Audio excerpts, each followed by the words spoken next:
Oke, Assalamualaikum warahmatullahi wabarakatuh. Perkenalkan, nama saya Muhammad Soibul Muif.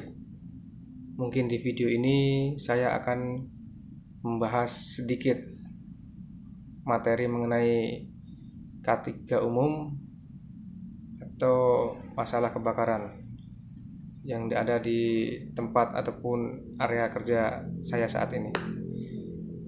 Ya, mungkin materi ini ataupun video ini saya persembahkan untuk trainer ataupun instruktur yang sedang membimbing saya, karena saya saat ini sedang mengikuti materi training K3 umum. Ya, sebelum kita lanjut ke materi yang lebih terperinci, mungkin ya alangkah tidak baiknya kita mengetahui apa itu kebakaran. Ya, di sini akan saya menjelaskan sedikit masalah kebakaran, yaitu nyalanya api kecil maupun besar pada tempat, situasi, ataupun waktu yang tidak dikendaki yang bersifat merugikan dan umumnya itu sulit dikendalikan. Apabila kebakaran ini terjadi akan banyak memakan korban jiwa. Nah, di sini dijelaskan itu hanya merugikan banyak korban jiwa. Jadi sangat riskan. Jadi kita harus benar-benar antisipasi ataupun ya preventif pencegahan. Ya. Selanjutnya ada api, yaitu suatu proses kimia yang berproses antara oksidasi cepat yang menghasilkan panas dan cahaya. Oke. Di sini dibahas mengenai panas dan cahaya, yaitu panas akan membakar ataupun ya melenyapkan tubuh kita ataupun ya fisik kita, dan juga cahaya akan meredupkan mata kita dan merusak penglihatan kita. Ya, sebelum lebih lanjut, karena kita membahas mengenai kebakaran, alangkah baiknya kita mengetahui sedikit tidaknya antisipasi ataupun preventif pencegahan, yaitu dengan upaya sedikit yang dimana kita ketahui di setiap gedung ataupun bangunan-bangunan itu yang berpotensi bahaya besar ataupun bahaya kebakaran mungkin akan menerapkan yaitu namanya smoke detector. Smoke detector apa? Yaitu alat yang berfungsi mendeteksi secara dini kebakaran agar kebakaran yang terjadi tidak berkembang menjadi lebih besar. Dengan terdeteksinya kebakaran, maka upaya untuk mematikan api ataupun memadamkan dapat segera dilakukan sehingga dapat meminimalisir kerugian sejak awal ataupun sejak dini. Ya, jadi kita smoke detector ini fungsinya untuk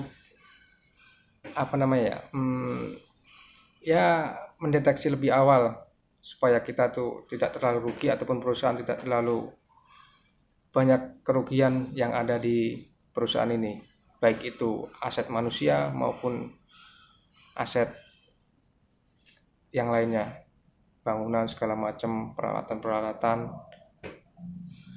Ya, jadi itu ada beberapa upaya untuk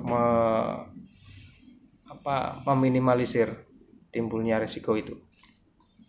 Ya, mungkin selanjutnya ada sumber-sumber apa yang menjadi bahan kebakaran ataupun sumber panas itu sendiri, yaitu api terbuka, yaitu penggunaan api di tempat yang terbuka di daerah berbahaya atau terdapat bahan yang mudah menyala. Yang kedua ada listrik. Umumnya ini disebabkan karena pemasangan instalasi listrik yang kurang sempurna atau karena kabel yang usang ataupun kabel yang kurang berstandar bisa menjadi penyebab itu. Ya, yang ketiga pengelasan. Pekerjaan ini memiliki risiko tinggi seperti menghasilkan suara yang keras. Mungkin kita dengar itu pengelasan ataupun itu suaranya terdengar lebih keras, dapat merusak pendengaran kita atau mengganggu pendengaran kita. Lingkungan yang panas karena itu berbahan api ataupun gesekan antara ini pelasan dengan besi itu sendiri, jadi menimbulkan panas. Ya, sengatan listrik karena itu ada listriknya, jadi dapat menyebabkan listrik itu pengaruhnya sangat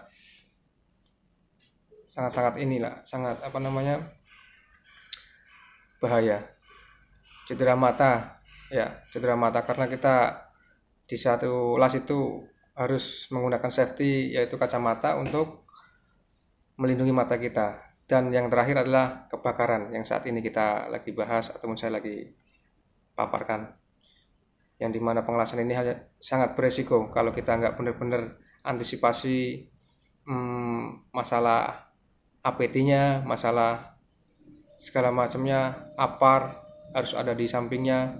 Sewaktu-waktu kita ada api yang sedikit menyala, kecil itu pun akan berpotensi besar. Jadi kita harus sediakan APAR itu tersendiri di area dekat pengelasan itu. Dan yang keempat, merokok. Ya, merokok udah umum di mana-mana, terutama di tempat-tempat area terbuka ataupun semua area. Kadang orang ataupun siapapun itu membuang puntung rokok sembarangan, yaitu bisa memicu terjadinya kebakaran. Mungkin kita nggak tahu, asal buang aja, di situ ada kertas ataupun bahan-bahan yang mudah terbakar sehingga menimbulkan kebakaran. Dan yang terakhir adalah alam. Sumber ini ada di sekitar kita, antara lain panas alam sendiri, matahari, dan juga panas bumi saat erupsi Gunung Merapi mungkin, ataupun lumpur-lumpur lapindo yang ada di Jawa Timur, dan juga listrik, api, dan gesekan. Ya, ini mungkin sumber-sumber panas yang ada di sekitaran kita ataupun di tempat area kerja kita ataupun kerja saya sendiri maksudnya. Ya, mungkin ini materi-materi yang awal yang saya sampaikan mengenai apa yang ada di kerjaan saya ataupun di lingkungan kerja saya, yaitu dengan adanya emergensi kebakaran, mungkin antisipasi saya ataupun tim dan rekan-rekan yang lainnya adalah memberikan arahan ataupun membuat tenang. Karena kepanikan itu membuat kita jadi kurang konsentrasi ataupun terburu-buru sehingga menimbulkan cedera antara diri sendiri dan juga orang lain. Jadi kita harus menenangkan itu dan juga mengarahkan di mana tempat yang aman dan tempat untuk berlindung. Mungkin di tempat kerja saya ada dua sisi exit emergency ataupun tangga darurat, antara sisi selatan gedung dan sisi utara gedung, di mana itu dapat digunakan untuk mengevaluasi karyawan-karyawan yang ada di dalam ruangan ataupun di dalam gedung.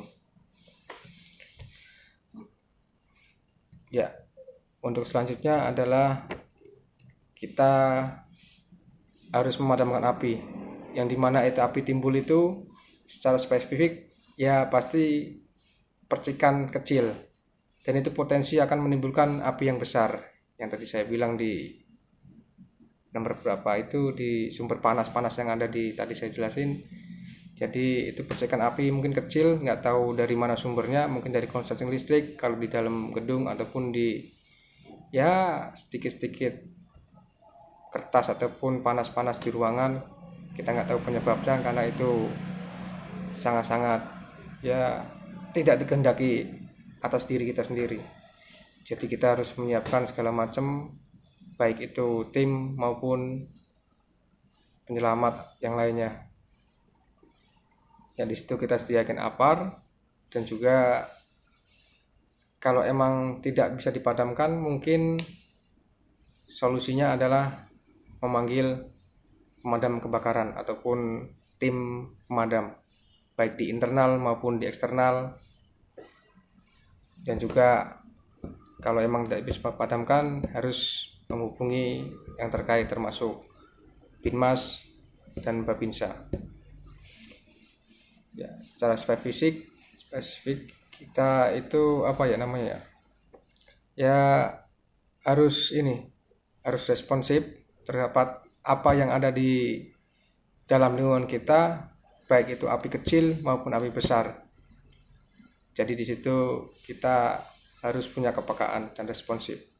Yang dimana api kecil itu dapat menimbulkan api yang lebih besar dan menimbulkan resiko yang lebih besar pula. Jadi nggak bisa buat main-main.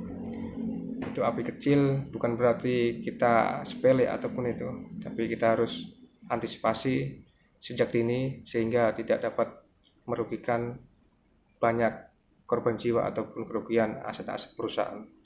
Ya, mungkin itu materi yang sedikit kurangnya saya sampaikan di video kali ini, tidak luput dari salah kata dan